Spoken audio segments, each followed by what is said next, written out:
Alors, Bezat Hashem, la paracha cette semaine, c'est parachat Vaera. Alors, la paracha commence avec Hashem qui parle dur à Moshe Rabbeinu. Et la paracha commence en disant Vaidaber Elohim el Moshe, Vayomer elav ani Adonai. Que l'Éternel parle à Moshe et lui dit sache que je suis Hashem, l'Éternel. Et le commentateur tous ils disent pourquoi c'est écrit Vaidaber Elohim. Normalement on dit Vaidaber Hashem. Hashem c'est la miséricorde, Elohim c'est la rigueur. Dit Rashi, Akadosh Baruch Hu, il s'est énervé un peu avec Moshe Rabbeinu. Parce que la semaine dernière, quand on a terminé la paracha, Akadosh Baruch Hu a envoyé Moshe pour une mission, aller sauver les Hébreux, le Ham Israël. Qu'est-ce qui arrive? Il parle à Paro, et Paro il dit, vous avez le temps pour penser d'être libéré. Dans ce cas, qu'est-ce qu'il dit Paro? Si vous avez le temps, alors vous allez travailler de plus. Jusqu'à date, j'ai fourni la matière, qui veut dire la paille, les briques, tout ce qu'il faut. Maintenant, je fournis rien. Alors vous allez donner la même quantité de briques, et vous-même, vous allez fournir le matériel aussi. Là, le travail s'est endurci sur le peuple. Le peuple a commencé à crier envers Hachem. Et ils sont pleins envers mon cher Rabbeinu. Depuis que tu es venu, tu as fait du pire que de mieux. Et mon chef s'est tourné vers Hachem. Il lui dit, pourquoi tu m'as envoyé? Il fallait pas m'envoyer. Regarde, qu'est-ce qui t'est arrivé? Alors Hachem lui dit, est-ce que tu as un manque de confiance? Est-ce que tu crois que je peux pas le sauver? Tu viens de commencer la mission. Toute l'histoire vient de commencer maintenant. Et là, Hachem lui parle dur. Et il lui dit, Vaera el Avraham et Yitzhak vel Yaakov, Be'el Shaddai, Ushmi Adonai l'onodati lahem. Je me suis montré au patriarche, à Abraham, à Yitzhak et à Yaakov, et je me suis jamais montré à eux, ça veut dire je leur ai jamais montré la paye, et ils ont jamais posé de question. Dit Rashi, qui veut dire quoi? Abraham Avinu, il a été promis toute la terre d'Israël. Et quand il arrive pour enterrer sa femme, il doit acheter le terrain. Mais quand je crois dit, toute cette terre t'appartient. S'il lui appartient, il pouvait tourner vers Hachem et dire, mais comment ça se fait que je dois l'acheter et combien il doit l'acheter? 400 pièces d'argent à l'époque, c'était une grande somme. Et il doit acheter un terrain qui lui appartient. Il pourrait dire à Hachem, mais où ta promesse? Il n'a pas dit. Il ne s'est pas tourné en s'implantant envers Hachem. Yitzhak, il creuse des puits. Et chaque fois qu'il creuse un puits, le Pélistin, il vient, il lui prend le puits. Alors il pouvait tourner à Hachem et dire, où est la promesse? Tu m'as promis aussi la terre. Et voilà, je creuse et on me prend la terre. Et Yaakov, quand il est arrivé de la maison de son beau-père, après 22 ans qu'il n'était pas sur la terre d'Israël, Akadosh Baruch Hu lui promet la terre d'Israël, et qu'est-ce qui arrive? Pour s'installer, il faut qu'il achète le terrain. Même les tantes, pour lui et sa famille, il a acheté le terrain. Il pouvait tourner envers Hachem et dire, où est ta promesse? Ils n'ont pas fait cela. Dit Hachem à Moshe, c'est dommage pour ceux-là qui sont plus avec nous, mais ils sont jamais oubliés. Parce que je me rappellerai toujours des patriarches qui n'ont jamais posé de questions. Mais toi, voilà la première mission, tu me poses des questions déjà, attends. Alors maintenant, vas-y chez Paro, toi et Aaron, et vous allez lui dire, envoie les Hébreux pour m'adorer et servir dans le désert. Et voilà qu'ils vont tous les deux sortir, ils vont arriver chez Paro, et Paro leur dire, Mi Hachem, qui c'est ce Dieu que vous me parlez toujours? Le Midrash, il dit, il avait des registres de tous les dieux qui existaient à l'époque. Alors il commençait à chercher, comme dans un dictionnaire. Il avait des dieux d'Aram, des dieux de Pélistins, des dieux. On dit Hachem. Qui c'est Hachem? Je ne connais pas. Il n'est pas dans mes registres. Alors il n'existe pas. Je ne connais pas. Alors il dit Hachem. Hachem lui dit, bon, tu ne me connais pas, je ne suis pas là. Alors je te montrerai qui je suis. Comme ça tu vas mieux connaître qui je suis. Et là, qu'est-ce qui arrive dans la paracha? C'est le début de 7 premières plaies. Ça veut dire on va commencer à porter les plaies sous Paro, Dam, Tzfardea, Kenim, Arov. On va parler de 7 plaies. Et la semaine prochaine, on verra les 3 dernières plaies. Maintenant, si vous vous rappelez un peu de la Haggadah que vous récitez à Pessah, c'est ça? Alors, dans la Haggadah, il y a Rabbi Yehuda qui dit. Rabbi Yehuda dit, le plaie se divise en 3 groupes. Detzach, Adash, Be'achab. Qui veut dire, si je prends la première lettre de chaque plaie, alors ça donne, Dam, c'est Dalet. Tzfardea, la grenouille, c'est Tzadik. Kinim, la vermine, c'est Chaf, Detzach. Ensuite, Adash, Ain, c'est Arov, c'est la peste, c'est ça. Ensuite, l'Arov, c'est la bête féroce, ça, les bêtes féroces, c'est ça. Ensuite, Daled, Dever, c'est la peste. Et Shrin, c'est l'éruption comment ils appellent ça, l'ulcère, éruption des ulcères, c'est ça? Alors, ça c'est Hadash. Be'achav, Bara, Darbe, Choshech, Makat Bechorot. La question est, tout le monde se pose la question, est-ce que Rabbi Yehuda avait besoin de faire ça? Est-ce qu'on ne peut pas prendre nous-mêmes les lettres, la première lettre de chaque plaie, et dire voilà, Detzach Hadash Bachav. Et pourquoi il les a divisés 3, 3 et 4? Pourquoi pas 4, 3, 3 ou 3, 4, 3? Comment il a su diviser le plaie de cette manière? En vérité, il a vu ça dans la paracha de cette semaine. Dans le premier 3 plaies, cette semaine, chaque fois qu'Akadosh Baruch Hu apportait la plaie, il lui disait une chose, Ani Hashem, je suis l'Éternel, pour les 3 premières plaies. À partir de la 4e jusqu'à la 6e, 4e, 5e, 6e, Hashem lui dit une phrase, Ani Hashem bekerev haaretz, je suis l'Éternel sur terre. Et là, à partir de la 7e jusqu'à la 10e, il dit, En kamoni bechol haaretz, il n'y a pas comme moi sur terre. Et dans c'est pour ça que Rabbi Yehuda, il a pris ça en section de 3, 3 et 4, parce que dans les 3 premières, il y avait une phrase qu'Hachem répétait. Dans le 3 autres, le deuxième groupe, c'était une autre phrase, et la troisième groupe, c'était une autre phrase. Et on va expliquer pourquoi il lui dit ça. Tout d'abord, la dernière chose qu'il lui dit, En kamoni, ani Hashem, je suis l'Éternel, il n'y a pas comme moi sur terre. Tu ne trouveras pas comme moi sur terre. Et on va expliquer pourquoi il lui dit ces phrases, et pourquoi spécifiquement dans ces types de plaies. Alors voilà. Tout d'abord, quand Moshe et Aaron arrivent chez Paro, qu'est-ce qu'il Paro dit? Mi Hashem. Moi, je ne connais pas un Dieu comme ça qui s'appelle Hashem. Moi, je ne connais pas ce Dieu.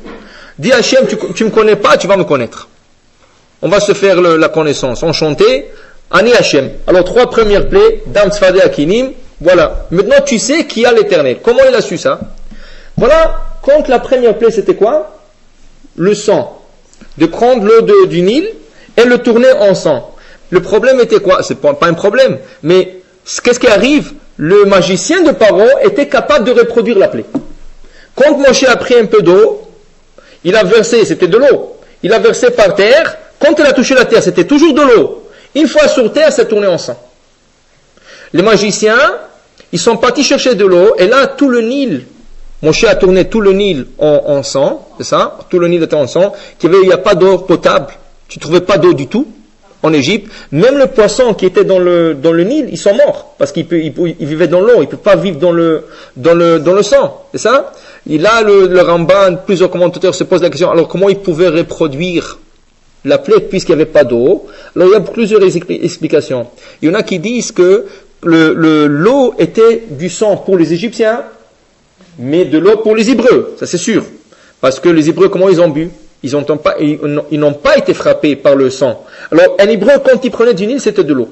Un Égyptien, quand il prenait du Nil, c'était du sang. Ça, c'est le miracle aussi. Seulement, quand un Égyptien achetait l'eau chez l'Hébreu, c'est resté de l'eau. Et c'est pour ça que le mot en hébreu, quand on dit damim, du sang, en hébreu, ça a 2 sens. Du sang, et damim, ça veut dire de l'argent. Et le Midrash dit, c'est de là que les Hébreux se sont enrichis. Pourquoi? Parce que les Égyptiens, ils étaient obligés d'acheter l'eau chez l'Hébreu. Et quand ils frappaient l'Hébreu, quand ils frappaient un Israélite, en lui disant, tu es obligé de me donner, ok, prends. Mais quand ils prenaient, c'était du sang. Rien que quand ils payaient, et ils étaient gentils, ils recevaient de l'eau. Alors ils disent, un commentaire dit, d'où ce que les magiciens de Paro pouvaient reproduire la plaie du sang, quand ils ont acheté, là ils avaient de l'eau, et ils étaient aussi capables de prendre cette eau, la verser sur terre, et la tourner en sang. Là, c'est une explication. Autre explication, sur la terre d'Égypte, il n'y avait pas d'eau. Mais en creusant profondément dans la terre, on pouvait encore trouver de l'eau, parce que Moshe a tourné toute l'eau sur la surface en sang, mais pas l'eau qui se trouve en bas de la terre. Alors, c'est une autre explication d'où est-ce qu'ils ont eu l'eau pour la tourner en sang. Mais même s'ils étaient capables de la reproduire, qu'est-ce qu'ils ont fait? Ils ont fait pire. Ils n'étaient pas capables d'enlever la plaie. Ils étaient capables de la faire la même chose, mais le problème est qu'il y avait déjà du sang, tu ajoutes encore. Le peu d'eau qui est resté, tu le tournes encore en sang.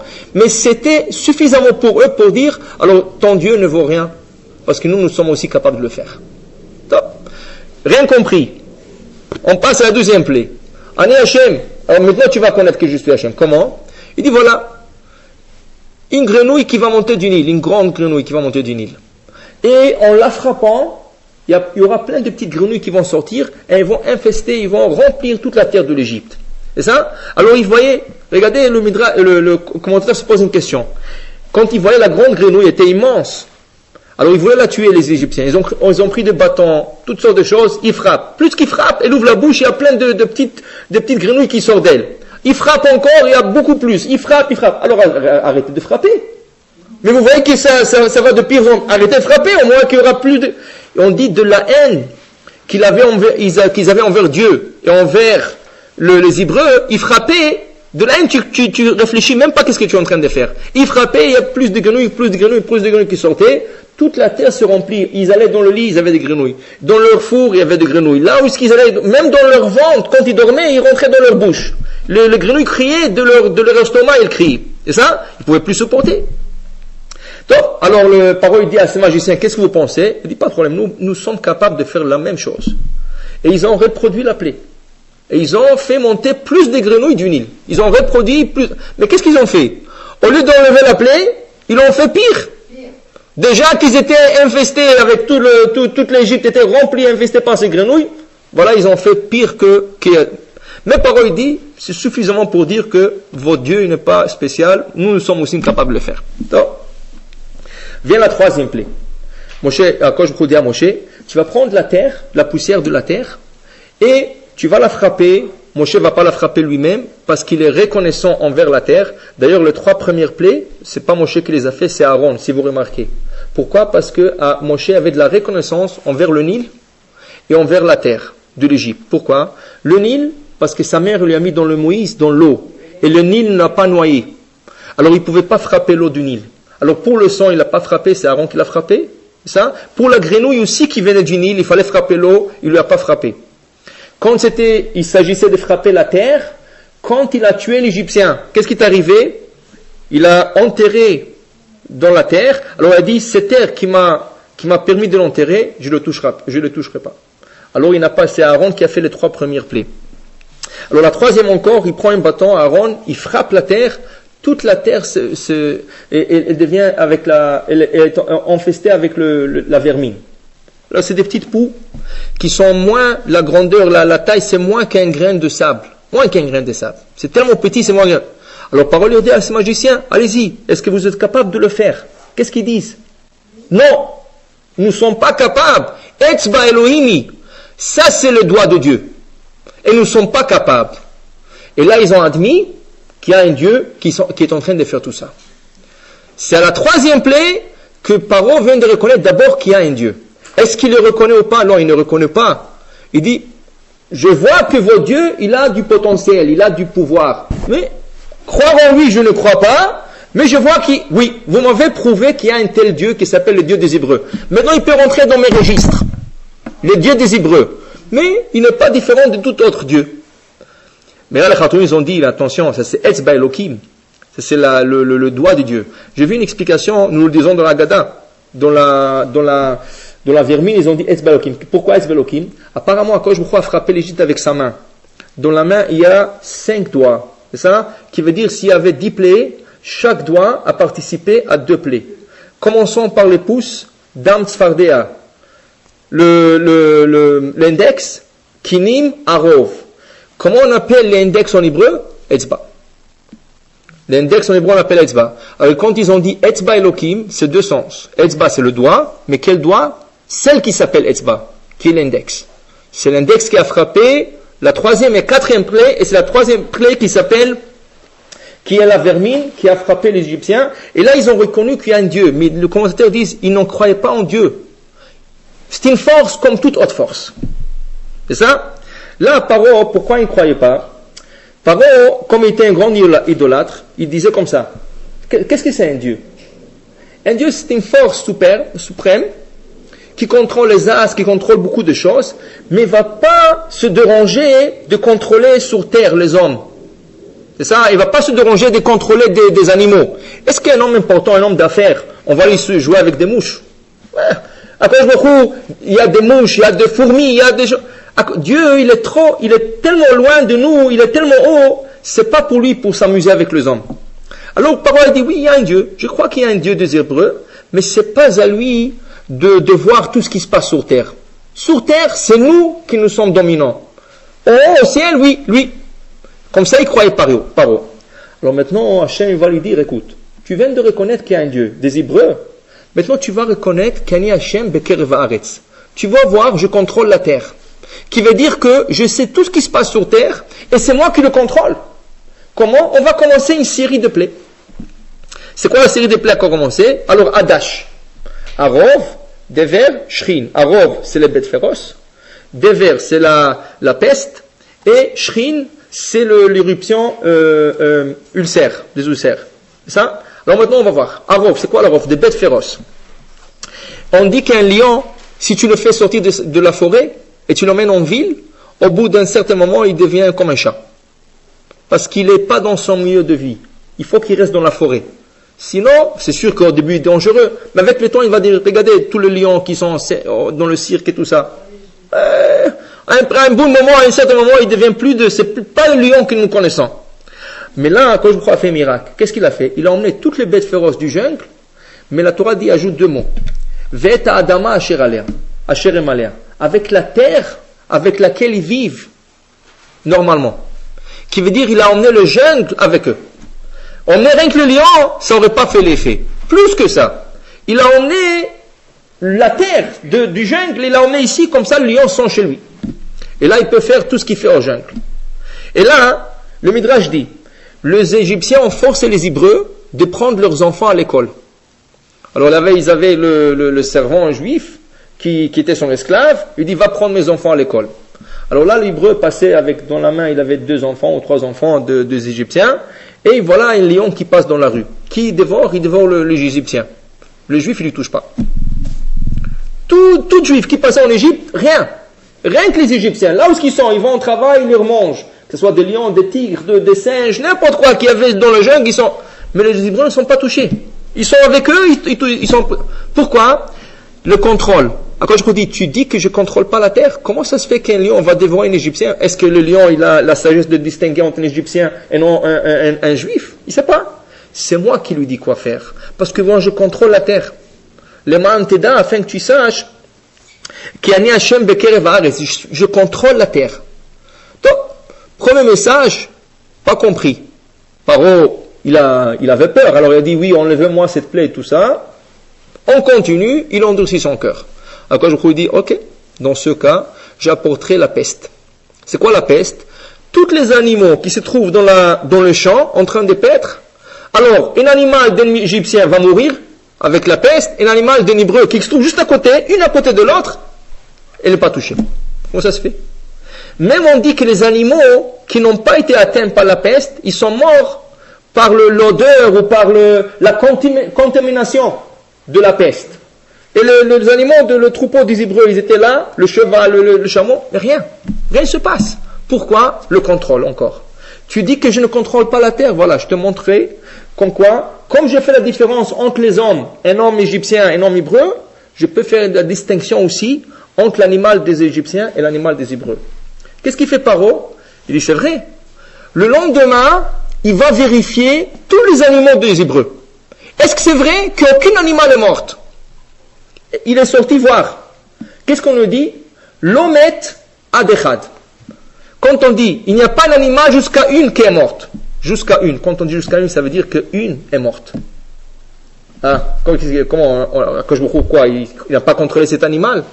Parce que cet animal appartenait à un juif qui n'était pas juif. Qui c'est? Vous vous rappelez l'histoire, l'enfant de la femme Shlomit Badivri qui a été violé par un Égyptien? C'est ça?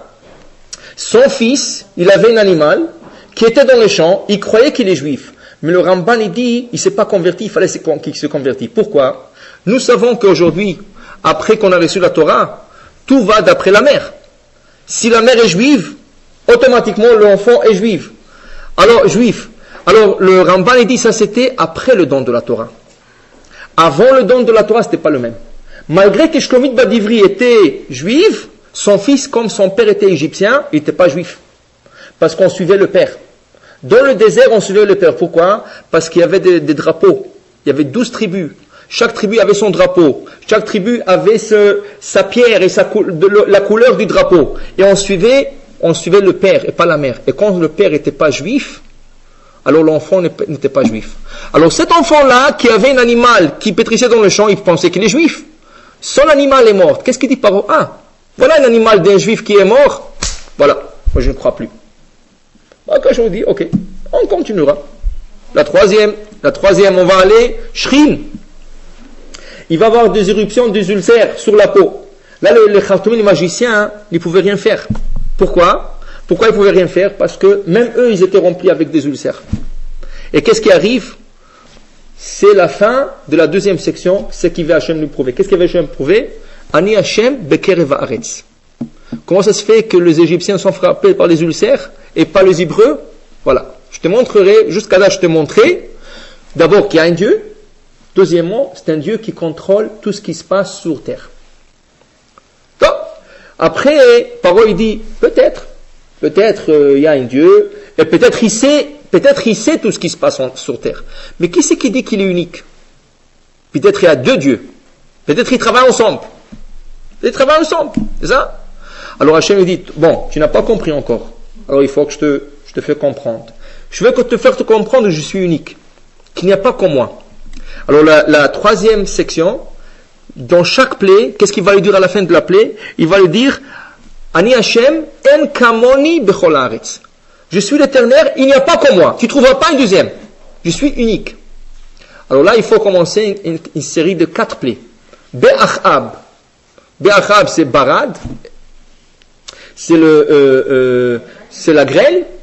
Aleph, c'est arbé, le sauterelle. Chet, c'est rocher, c'est le ténèbre. Bet, la dernière bête, c'est makat bechorot. La plaie de tout le premier-né. Et là, à Koshbouchou, comment? Be'achab. Barad, la grêle. Aleph, c'est arbé, le sauterelle. Chet, c'est rocher, le ténèbre. Et bet, c'est bechorot, la plaie de bechorot. Et là, Hachem va lui montrer qu'il est unique. Regardez avec la dernière. C'est quoi? Comment un être suprême peut distinguer entre une goutte de semence qui est premier-né ou pas? Même avec le DNA, avec le ADN que j'ai aujourd'hui, c'est difficile. Ils viennent de le découvrir qu'aujourd'hui. Nous, on parle ici, 3500 ans en arrière, maintenant on parle. Et ça, qui c'est qui pouvait distinguer que rien qu'un Bechor, rien qu'un premier-né meurt, et rien qu'un Égyptien? C'est ça, rien qu'un Égyptien, et Paro et Bechor. Attention, Paro c'était un premier-né. Mais Hachem, qu'est-ce qu'il lui dit? Toi, tu seras l'exception de cette fois. Tu te rappelles qu'il y avait une exception quand il y avait la peste, que l'animal de cet hébreu-là est mort, et toi tu disais, ah voilà, les hébreux aussi, ils sont en train de perdre les animaux. Mais viens, un seul animal, et tu te fais dur. Je vais te montrer quelque chose. Toi, tu es premier-né, et tu ne vas pas mourir. Je ferai exprès que tu ne vas pas mourir. Pourquoi? Parce que je vais te faire attendre jusqu'à la fin, que tu verras le tout. Tu vas connaître qu'il y a un Dieu. Tu as déjà connu qu'il y a un Dieu des Hébreux. Tu vas connaître que je contrôle aussi la terre, pas rien que le ciel. La terre aussi, c'est important pour moi. Et tu vas connaître, c'est pas deux forces, c'est une seule, je suis unique. Et à la fin, Paro va reconnaître tout ça. À la fin, qu'est-ce qui va arriver? Quand Paro, il va être noyé, quand on va lire dans 2 parachas, qu'il va être noyé dans la mer, qu'est-ce qu'il dit à la fin, la dernière phrase avant de presque mourir? Michamocha ba'elim Hashem. Qui est comme toi dans tout le Dieu Hachem? Je n'ai jamais vu un Dieu comme toi. Je reconnais. La gloire, la sainteté, la force, il n'y a pas comme vous Hachem. Et rien que en disant ces 2 phrases-là, Hachem l'a sauvé. Il l'a sauvé, au moment que tous les 600 soldats qui l'ont accompagné, ils sont en train de noyer, Hachem l'a sauvé, il lui a jeté sur une île, ça va être l'île de Ninive. Il va devenir le roi de Ninive, et il va vivre 400 ans là-bas. Il va avoir une longue vie de 400 ans, et Hachem va lui dire, maintenant que tu m'as reconnu, je te donnerai une longue vie.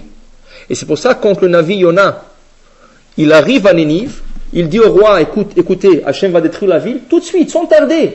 Le roi décrète un jeûne de 3 jours. Homme, animal, homme, femme, enfant, animal, tout le monde doit jeûner 3 jours. Pourquoi? Il connaissait déjà ces dieux. Pour lui, ça y est, Dieu dit, c'est fini. Le seul problème, il a eu le temps d'oublier. Il a oublié un peu. Mais quand on lui a rappelé, tu te rappelles? Ouais, tout de suite, oui. 3 jours de jeûne, tout le monde doit se repentir. Parce qu'il a eu déjà l'expérience. Pour dire que Hachem, tout ce qu'il voulait des paroles, c'est quoi? Une chose, c'est de le reconnaître. Mais Paro, ça lui a pris 3 étapes pour reconnaître Hachem. D'abord, c'est la première étape, il a connu qu'il y a un Dieu, des Hébreux. Mais pour lui, c'était un Dieu comme tous les autres dieux.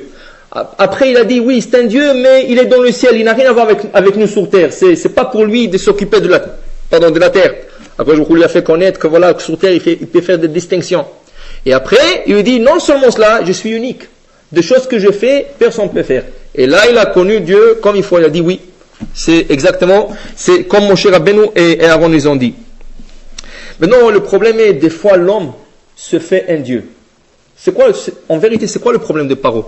Pourquoi il ne croyait pas en Dieu depuis la première fois? Et pourquoi c'est tout cet endurcissement de cœur qu'il avait lui au début et Hachem l'a complété à la fin? Parce que Paro se faisait un Dieu. Malheureusement, un homme, quand il a du succès, il oublie Dieu, il oublie tout le monde. Des fois, il peut oublier même les membres de sa famille. Alors, qu'est-ce qui est arrivé avec Paro? Depuis que Yaakov est descendu en Égypte, il a arrêté la famine après 2 ans. La famine qui a dû durer 7 ans. Elle a duré que 2. Parce que la deuxième année, Yaakov est descendu, il a arrêté la famine.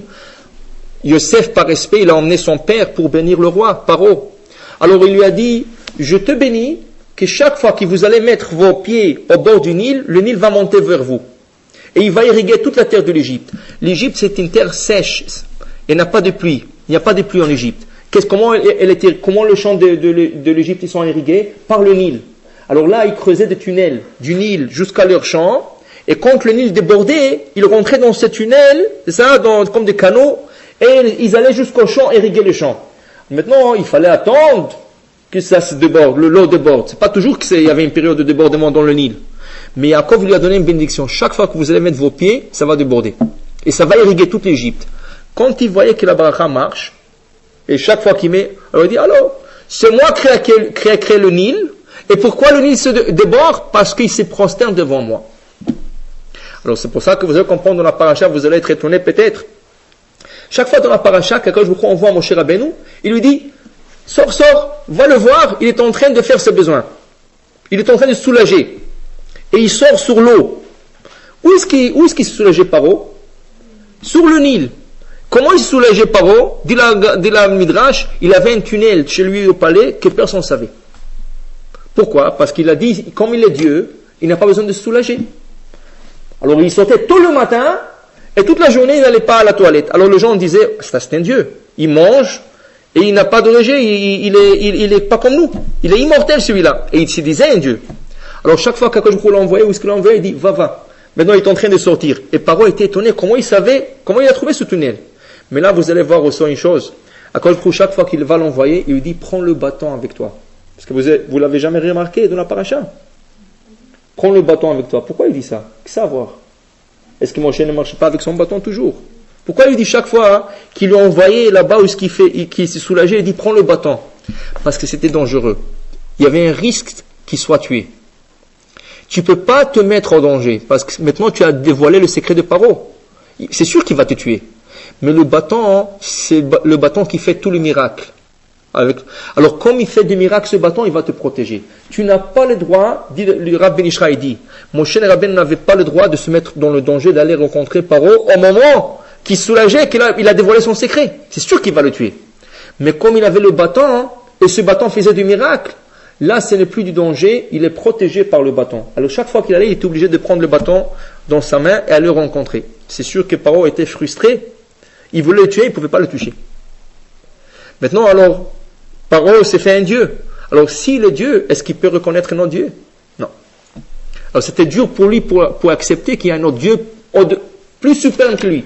Des fois, vous savez qu'une personne qui se parle elle-même qu'elle est Dieu, elle commence à croire. C'est comme, j'ai vu une histoire une fois, hein. Il y avait quelqu'un qui a tué quelqu'un. Alors, il a engagé un bon avocat. Mais il l'a fait. C'est pas qu'il l'a pas fait, il l'a fait.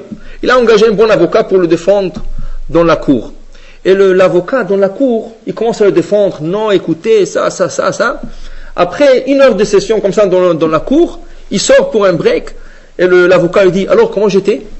J'étais bon? Il lui dit, tu sais, tu m'as convaincu que j'ai jamais tué une personne. Cette personne. C'était tellement bon, je me suis convaincu déjà, je suis pas fait.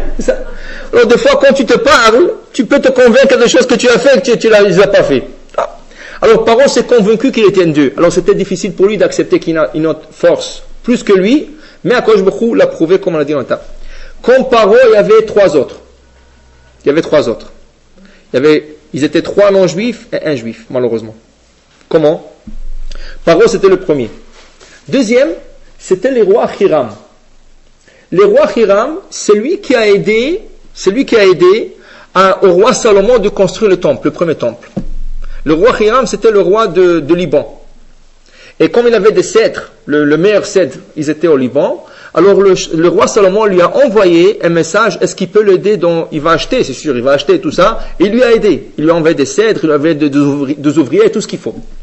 Maintenant, le roi Hiram, apparemment, il date depuis le temps de Juda, le fils de Yaakov. Hiram à Adoulami. C'était le beau-père de Yehuda. Vous pouvez imaginer, depuis Yehuda, le fils de Yaakov, jusqu'à Shlomo Amelech, combien des années sont passées? Il a vécu 1200 ans, ce roi-là. 1200 ans il a vécu. Pourquoi? Parce qu'il a été le beau-père de Yehuda, et en plus de ça, il a aidé pour la construction du temple. Après 1000 ans, non, il n'était pas juif. Après 1000 ans, il a dit, est-ce que jamais il y a quelqu'un qui a vécu 1000 ans? Même Adam Arishon n'a pas vécu 1000 ans. Adam Arishon a vécu 930 ans. Noach, qu'il a dépassé 970 ans. Mais lui, c'est 1000 ans. Alors il a dit, ça doit être que je suis un Dieu. Qu'est-ce qu'il est parti faire? Il est parti se construire un palais dans la mer, en pleine mer. Aujourd'hui, les gens qui vont en Floride, qui achètent des condos sur la plage, lui il était mieux qu'eux. En pleine mer, il s'est construit tout un palais. Il avait le ciment, aujourd'hui il cherche des ciments qui sèchent vite dans l'eau et tout ça. Lui il avait toutes les techniques au monde. Il était tellement riche, il avait toutes les techniques. Il s'est construit un palais de 7 étages. Et chaque étage différente de l'autre. La dimension de chaque étage, la dimension de ce palais, c'était 1750 mètres sur 1750 mètres. Ça veut dire presque 2 km sur 2 km. C'est la dimension de chaque étage. Et chaque étage différent de l'autre. La première en verre. Où la Gemara mentionne là-bas, il y avait de l'or, une étage en or, une étage en cuivre, une étage en argent, et comme ça en cristal, toutes sortes d'étages, et lui il s'est mis au 7e étage, il a mis sa trône au 7e étage, il a dit, est-ce qu'il y a un Dieu au monde comme moi, qui a vécu plus que 1000 ans, et qui, voilà, il contrôle tout. Hachem lui dit, mais qu'est-ce que tu parles? Qu'est-ce qui t'a donné la longue vie? C'est moi, comme récompense. Maintenant tu te fais un Dieu. Ok, alors là où tu t'es mis, je veux te descendre là-bas. Qu'est-ce qu'il fait Hachem? Hachem, il va lui faire une guerre avec Nebuchadnezzar, le roi perse qui a détruit le premier temple. Il va lui faire une guerre avec lui, et le roi va le chercher. Quand il a cherché, il a tué tous ses soldats, tout, il lui a pris à lui, il l'a emmené à Bavel. Qu'est-ce qu'il lui a fait comme punition, ce roi-là? Très cruel.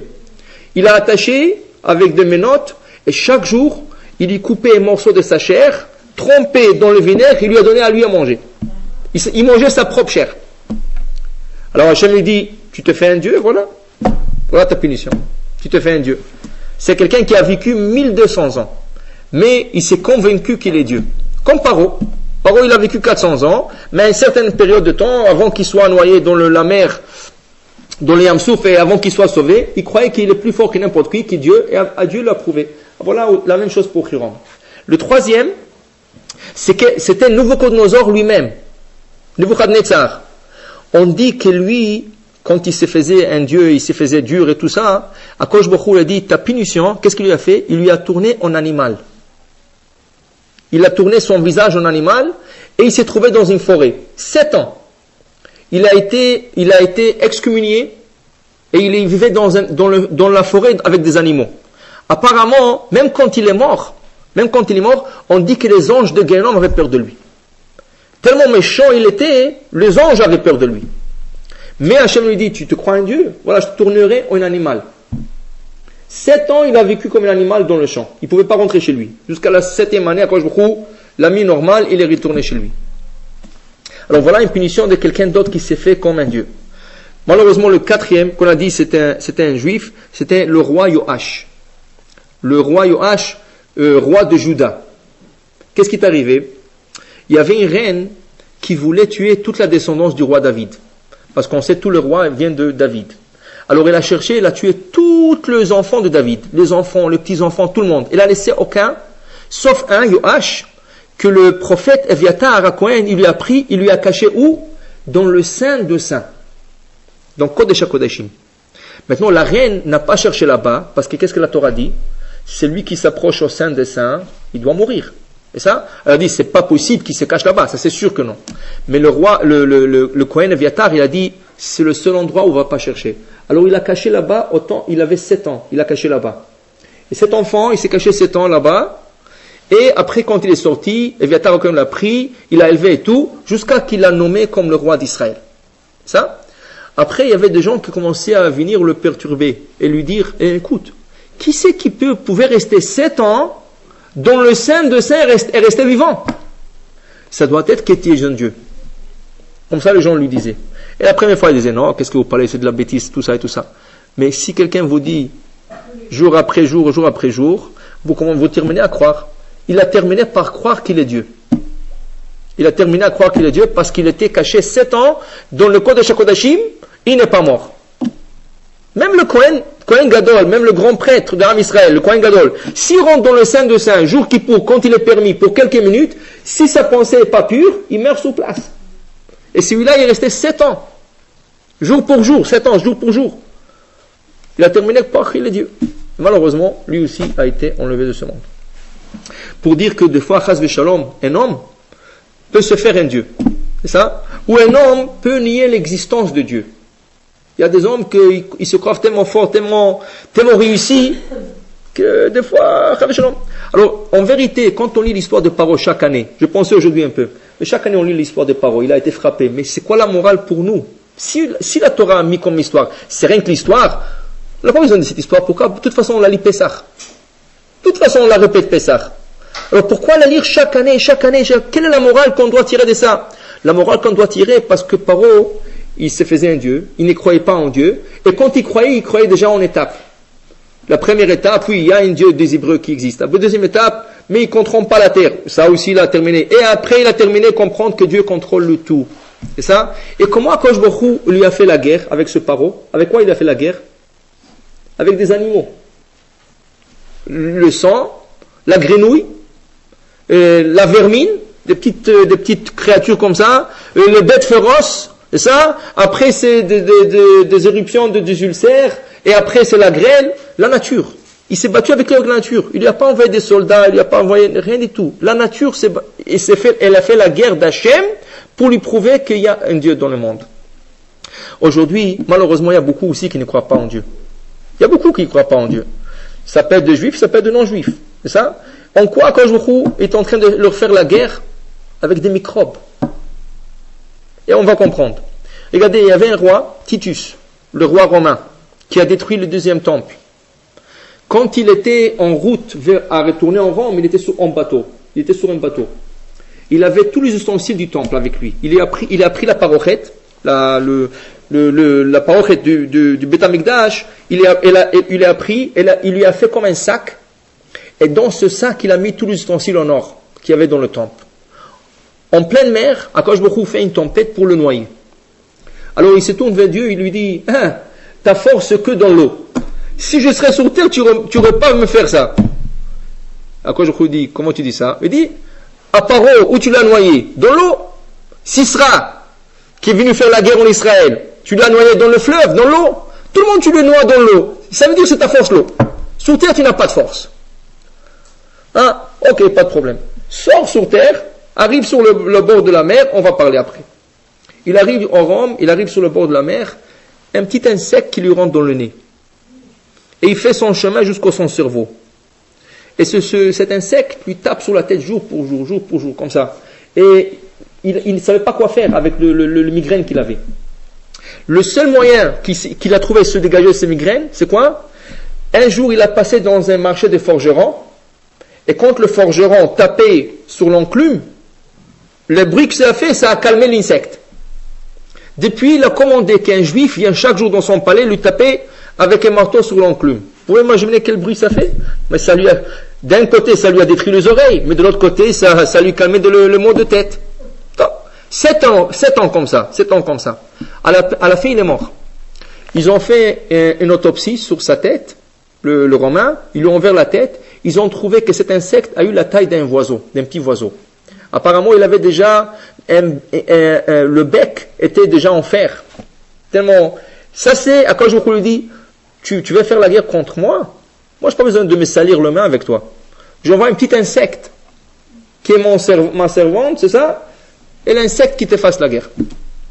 Et voilà, qu'est-ce qui t'est arrivé avec nous? Et aujourd'hui, qu'est-ce qu'il dit Hachem? Hachem rigole. Hachem rigole. Pourquoi? Parce qu'il y a quelques années en arrière, si vous vous rappelez, quand l'ADN a été découverte, qu'est-ce qu'a dit le président Clinton? Rien avant, il n'y aura plus de maladie. Parce que maintenant qu'on a trouvé l'ADN, on peut guérir toute maladie. C'était dans tous les journaux. Hachem, tu dis quoi? Aujourd'hui, tu découvres l'ADN, mais cet ADN, elle est déjà depuis 5767 ans. Depuis Adam, l'ADN est là. Vous venez de la découvrir. Et tu crois que tu peux jouer avec l'ADN?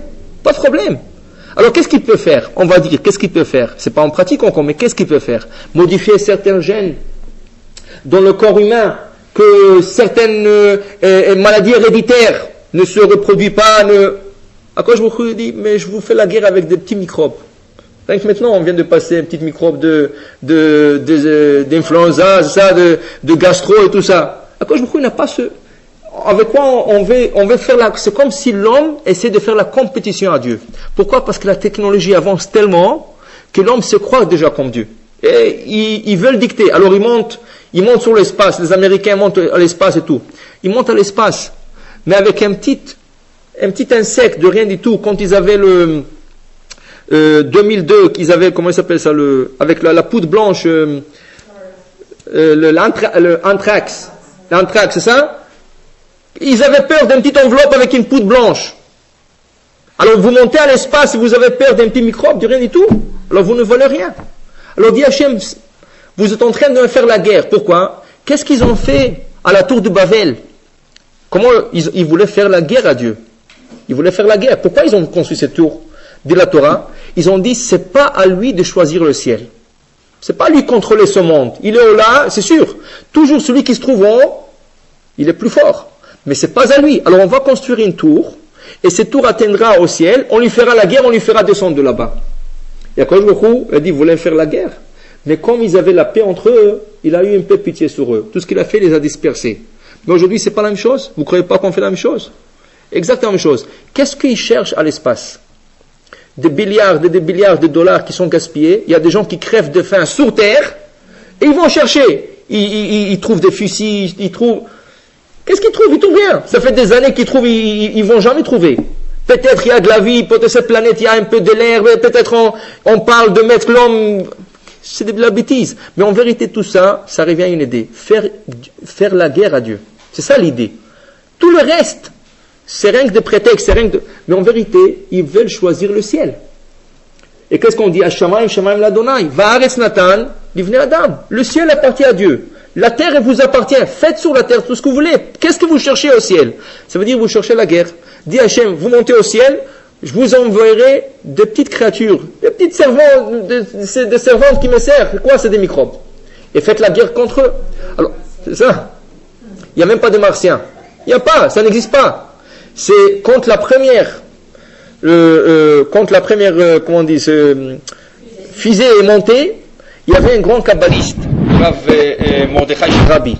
Quelqu'un lui a demandé, un professeur lui a demandé, tu vois, ils vont monter au ciel pour la première fois, au espace, pour la première fois, tu vas voir qu'est-ce qu'ils vont trouver. Le Rav lui a dit, ils vont rien trouver. Il dit, comment tu confirmes ça? Il dit, j'ai un passage qu'on lit chaque jour, mais je ne te le dirai pas. Je l'écrirai. Je l'écrirai et je le mettrai dans une enveloppe. Quand ils vont descendre, tu vas ouvrir l'enveloppe. Alors il lui a écrit, il lui a donné l'enveloppe. Il dit, mais tu n'as pas le droit d'ouvrir que quand ils retournent. Et quand la première navette est retournée sur terre, ils n'ont rien trouvé. Alors qu'est-ce qui est arrivé? L'autre, il a ouvert l'enveloppe, qu'est-ce qu'il trouve? Il lui donne un passage de Patach Eliyahu, qui nous disons le matin et l'après-midi. Et donc Patach Eliyahu, c'est un morceau de Zohar qui a été dit par Eliyahu Navi. Ça commence par le mot Patach Eliyahu Nezrod d'Amar.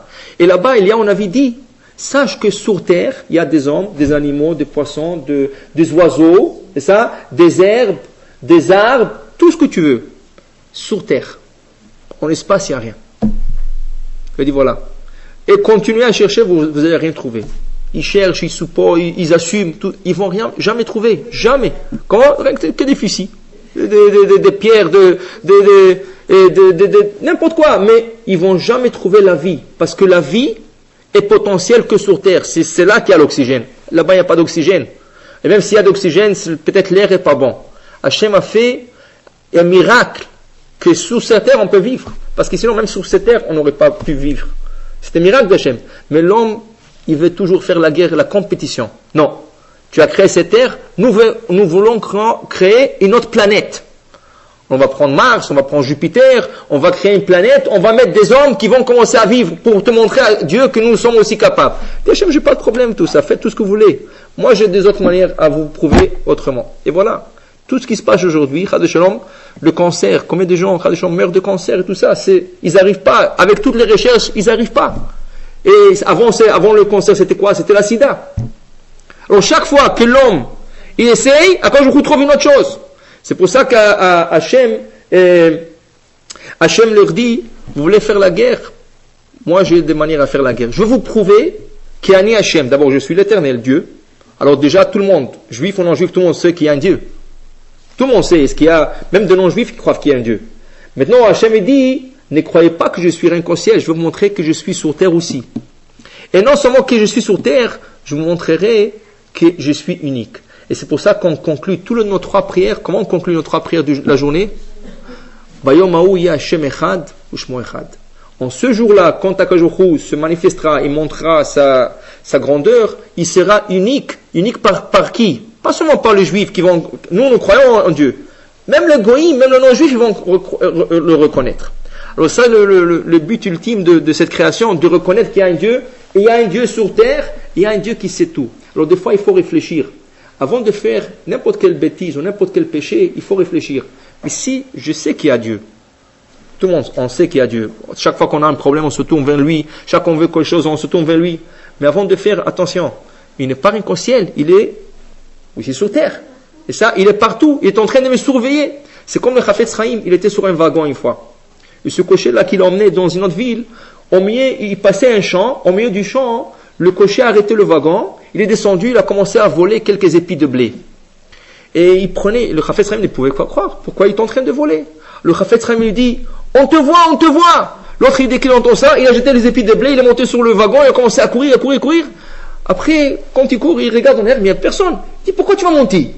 Il dit, mais je t'ai dit, on te voit. Il dit, mais il n'y a personne. Il dit, on te voit au ciel, on te voit, pas ici. Qu'est-ce que tu as peur avec des hommes? On te voit aussi au ciel.